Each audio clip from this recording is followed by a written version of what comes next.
Hey guys, Jack, All Leeds TV. So, we're off the mark. Ipswich 3, Leeds 4.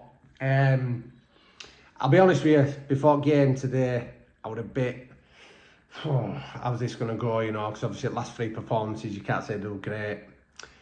And obviously Ipswich, I think they've been on a bit of a promotion bounce and what have you, and they've won the run 3 out bounce, so it was a tricky one, Portland Road away, all that, blah, blah, blah.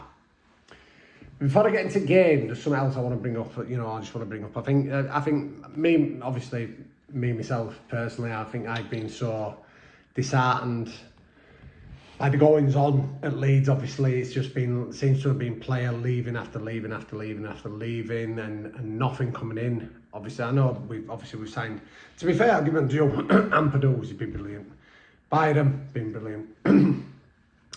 But it hasn't been anything that's really sort of, you could say it gives an hard on, has it? You know, fucking, it just seems to have been going through the motions. And obviously, I think you've seen through a few videos that I've done before.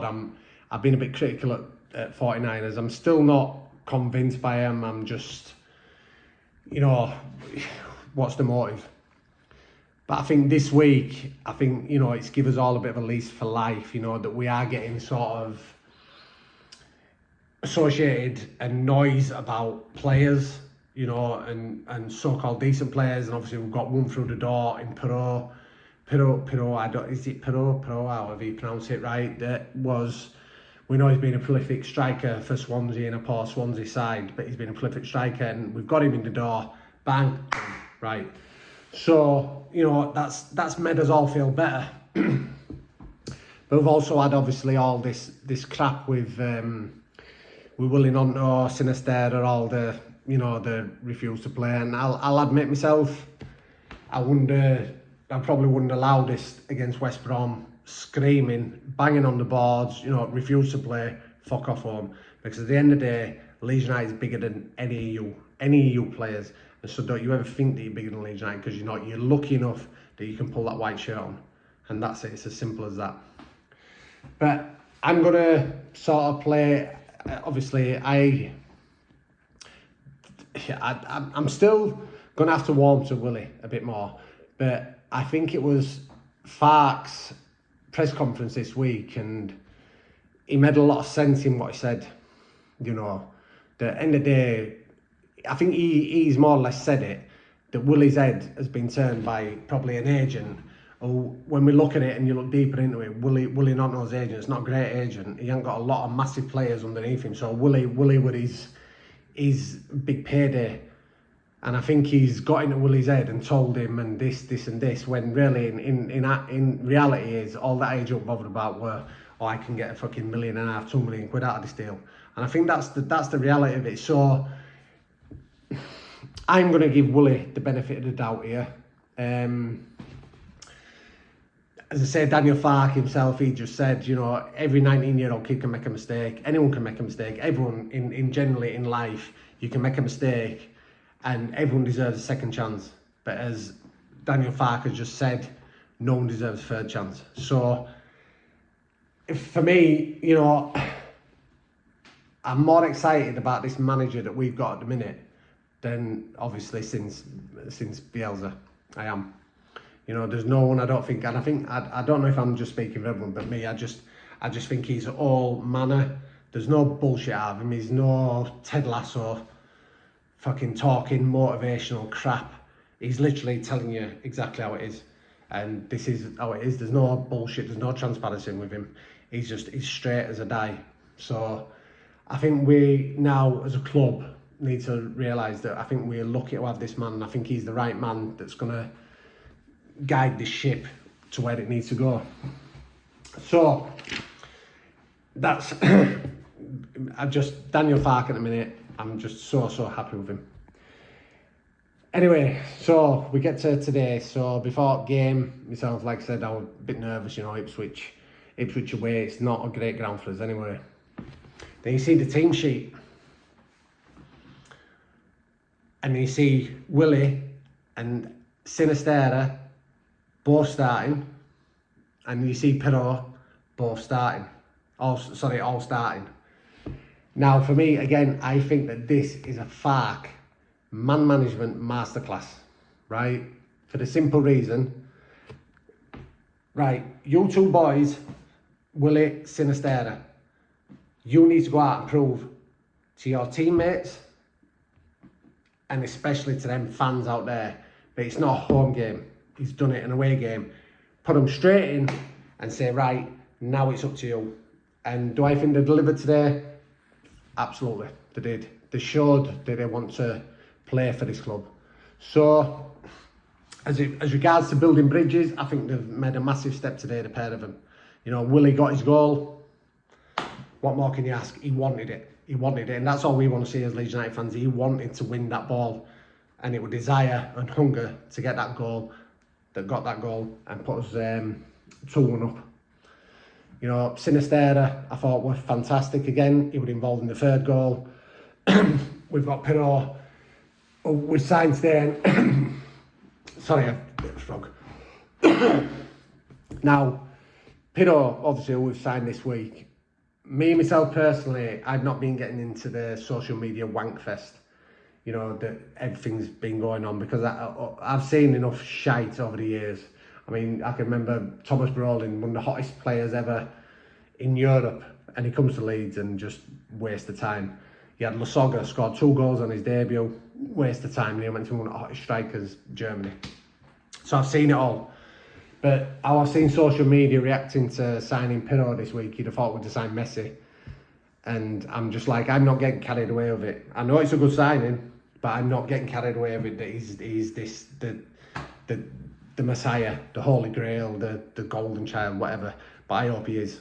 I hope he is. And he got his goal today, and he worked hard, and he looks like he's going to be an asset for us within 3, 4, 5 games, gets more confident. You know, he seemed, I think Farke had put him in that number 10 behind Rutter. And yeah, I think it's going to really, really come for him. Also, Rutter, I've got to, you know, bring it up. You know, the kid, he's another young kid.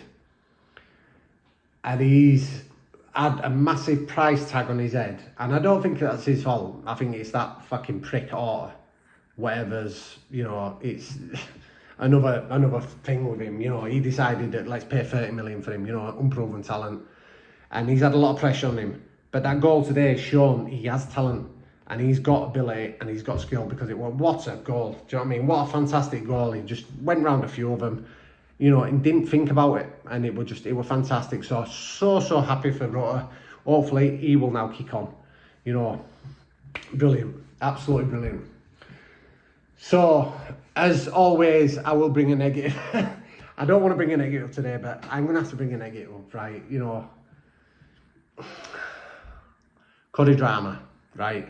I've never sort of got it about him. I know obviously he went on loan to Luton, and I think 2 seasons not bounced him a championship team at year. Maybe he fitted in at Luton, but he just does not fit in at Leeds United. I have not seen him have a good game. I think I remember his debut, I don't know if it was Arsenal, in FA Cup or whenever it was. And I always remember Llorente were playing at centre half, because I was with Tash in that game, and I just kept looking, and the amount of times that Drama were in so much space, and Llorente wouldn't even give him the ball, and I thought, there's something not right here. It's either he does not trust him or whatever, and he always stuck in my head. But then today, you know, he gave the ball away in a stupid position that could have cost us a goal. And then he just did that criminal back pass without even looking that did cost a goal right on half time. And if you've ever played football and you've ever like been involved in football, and you know, you say it's like, say you're 3-1 down going into half time, and you get that goal in the 4th, 5th minute of injury time, you get it back to 3-2, you're going in there with your tails up. You're going in there with a different mentality. You're going in there thinking, right, we can get some out of this, boys. Come on, we can get some out of this. You're going to be fired up. And again, I'm going to bring this up now. Daniel Farke, masterclass of management. What did he do? Hook him off. He knew. He'd seen it himself. You know, I was screaming myself, saying, the fuck, this ain't good enough. This ain't good enough. It's going to throw us away now. I don't know if Cody Drama's a good player. I've not seen enough of him. I never watched him when we were out at Luton or whatever in the Championship. But for me, I've never been convinced by him. And that today is just like, no, it's just not good enough. It's not good enough. And I just do not think he's a Leeds United player. I don't. But I'll probably get slagged off and people will be saying, oh no, he's a young kid, blah, blah, blah. But me personally, no, I don't care whether you're young or not. Archie Gray's 17-year-old. He's not putting a foot wrong and he'll not make mistakes like that. So anyway, so sorry, that's me only negative I'm gonna say. But yeah, overall, Pirro, I'm happy as laddie with him. I will say as well, Ayling, I've been a big critic of Ayling this year, and if I'm still being honest, I will say that I don't think Ayling's ever going to be the answer, but I thought he had a better game today. He had a better game, so I will give him the credit today. But I've just, overall, a great performance. I mean, 4 goals away from home. I think we're still, going forward, I don't think we've got a problem. We haven't got a problem going forward, but I think still defensively, there's still, that bit. But obviously, when you're making stupid mistakes, they can't be accounted for. That's nothing to do with ability or anything like that. It's just stupid mistakes, it could have cost us, but it didn't anyway. But yeah, I'm happy. We're off the mark. We've got us first 3 points, and hopefully now we'll kick on. By the time we play Sheffield Wednesday next Saturday, hoping there's another 2, maybe 3 through the door, because I think the window shuts on, is it Thursday? I think it might be Thursday, correct me if I'm wrong in the comments and what have you. So yeah, it's looking a lot more positive tonight than it did probably this time last week. So I think as Leeds fans, it's bank holiday, just have a good drink, go out, enjoy yourselves, and we'll get ready for Sheffield Wednesday next week. But yeah, happy tonight. Jack's happy, and you haven't seen that for a long time. So big love to everyone. Peace out, Jack. Come on, Leeds.